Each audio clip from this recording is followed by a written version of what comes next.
sur la marque. Je suis bien entendu très content que vous soyez venus tous en nombre pour cet événement.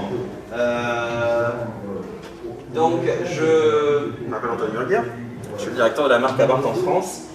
Et je vais très rapidement, sur une demi-heure, vous expliquer tout ce qui est gamme, les aspects techniques sur les produits qu'on commercialise, notre métier, qu'est-ce qu'on fait, qu'est-ce qu'on propose finalement avec Abarth.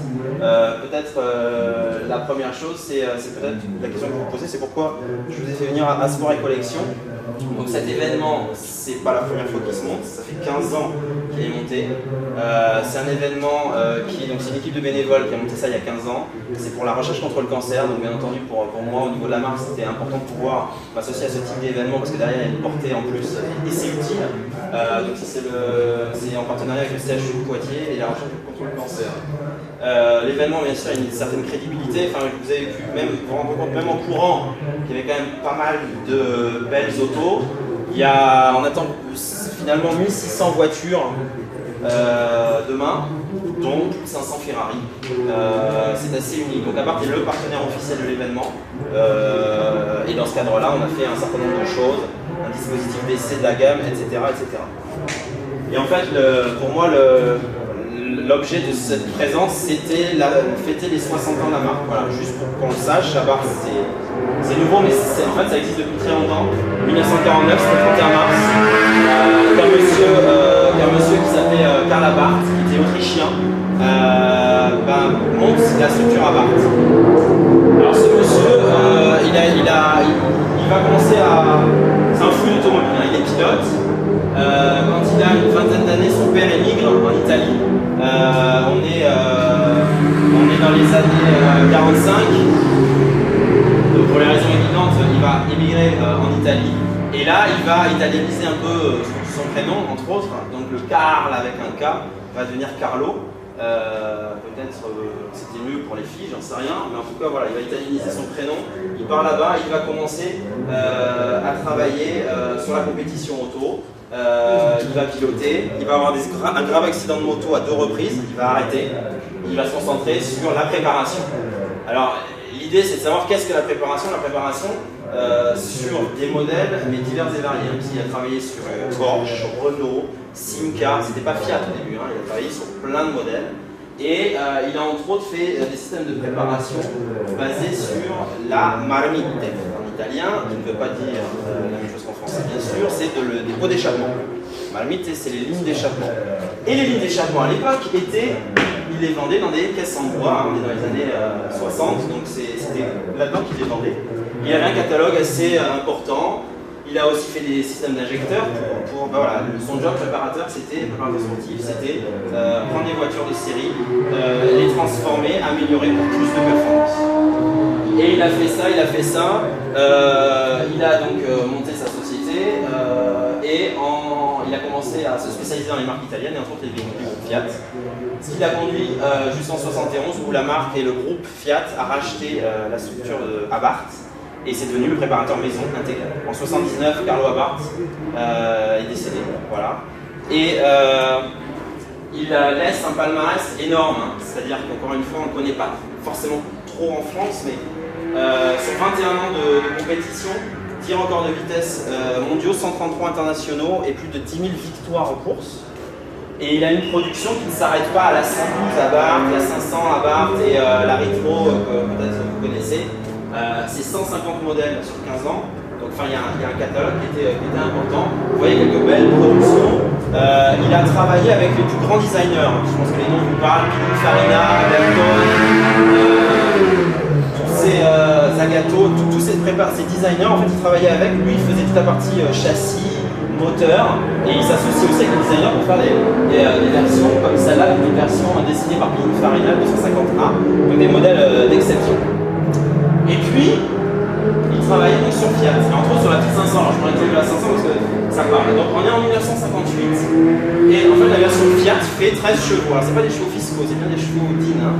Ça faisait 13 chevaux, oui, 500, dans les années 60. Et lui, il fait une version Abarth qui déjà faisait, alors ça fait 27 chevaux, on rigole, mais c'était quand même proportionnellement juste déjà le double. Il doublait la puissance.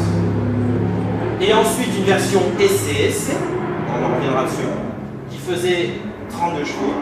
Et on montait avec la version Assetto Corse, donc là encore c'est une autre version kitée sportive, à 34 chevaux. La version la plus puissante faisant 40 chevaux qui était sur une base de 695. Et ça faisait quand même juste déjà 3 fois la puissance de la Fiat. Voilà, c'était comme ça qu'il a travaillé. Après, il a fait des 1000 TC et des véhicules qui déjà à l'époque étaient sur la liste. Le parallèle, il est intéressant par rapport finalement à ce qu'on fait aujourd'hui. Voilà. Vous avez la Fiat 500 que vous connaissez, qui est revenue en 2007. La version la plus sport fait 100 chevaux. Et puis, et ben voilà, on a la 500 Abarth qui fait 55 chevaux, on en reviendra dessus. Avec le kit SC 160 et puis une version de course qui fait en l'occurrence 370 mais 190 chevaux et qui est, que vous avez vu peut-être de façon rapide à côté du stand. Vous l'avez peut-être pas vu, elle est là. Voilà, elle est là. Et non seulement elle est là, mais en plus de ça, vous allez pouvoir monter dedans. Voilà. Et puis non seulement vous allez pouvoir monter dedans, mais vous allez pouvoir monter dedans quand elle roulera. Et elle va rouler sur le circuit. Voilà. Et comme ça, vous allez pouvoir vous rendre compte de ce qu'est cette fameuse assistance. Alors, on a une marque qui néanmoins a 60 ans d'historique, mais qui est très ancrée dans les tendances actuelles. Alors les tendances, ça c'est des tendances générales consuméristes, mais enfin, aujourd'hui ce que l'on cherche dans tout, hein, ça vaut pour le téléphone, ça vaut pour l'informatique, on cherche des produits design, on cherche des produits à forte personnalisation, des produits vraiment uniques. On veut de la simplicité, le plug and play, hein, pas les trucs hyper compliqués ou trop pointus, et on veut d'évolutivité. On prend un produit, derrière on peut le faire monter en puissance.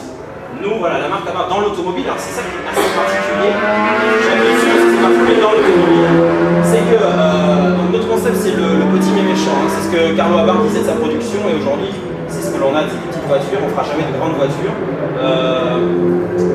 On a des petits moteurs performance élevée, on le verra, on a beaucoup de personnalisation possible et on a de l'évolutivité avec un concept de kit SCSC qui augmente la performance de la voiture lorsque l'on le pose. Abarth, c'est pas l'apologie de la puissance, c'est pas notre fonds de commerce. Nous, c'est le plaisir de 0 à 100. Et ça, c'est fondamental parce qu'en fait, c'est là aussi on peut à un moment donné se déculpabiliser. Nous, c'est vraiment du plaisir. Alors, c'est vrai que les voitures ne font pas 500 chevaux ni rien, mais à la limite, ça sert à quoi aujourd'hui d'avoir 500 chevaux? Nous, ce qu'on propose, c'est des voitures où on peut se faire plaisir de 0 à 100. On a relancé la marque vraiment en mode de start-up. Alors, je sais que c'est un mot que vous connaissez particulièrement bien, mais nous, dans l'automobile, c'était aussi assez atypique parce que les industries automobiles sont des grosses industries bien lourdes avec des appareils. Et Abarth, en fait, quand ça s'est relancé très vite et vraiment en mode start-up avec de l'investissement au fur et à mesure où on avance. Donc ça s'est fait de façon extrêmement rapide et on avance vraiment petit à petit, aussi petit à petit sur le mode de lancement de la marque. La marque, c'est, je vous en ai parlé aujourd'hui encore, des véhicules de compétition. L'Assetto Corse, je vous en ai parlé, vous verrez, qui tourne dans des Trofeo. Il y a des versions Rallye S2000, peut-être que vous connaissez en IRC. On fait bien sûr des séries limitées spécifiques, les modèles de série, on va y revenir. Sponsoring, du merchandising et des kits et de l'accessoire. Alors, sur les véhicules de série, ce qu'il faut bien comprendre, c'est qu'Abarth, c'est pas une Fiat avec un blason, enfin une Fiat avec un logo Abarth. Sinon, ça n'aurait pas de sens et ça ne servirait pas à grand chose. Et c'est là où on est dans la nuance entre qu'est-ce que le tuning, qu'est-ce que la préparation auto. Déjà, c'est un travail constructeur et nous, la modification, elle est substantielle. Vous allez le voir, les produits, on a tout revisité, train roulant, suspension, tout le système de freinage. La partie moteur est spécifique, donc on prend en fait finalement le carrosserie, mais on retravaille complètement. Et on augmente autant la puissance de freinage que la puissance moteur. Ce n'est pas forcément le cas dans tune en anglais, c'est modifié mais légèrement.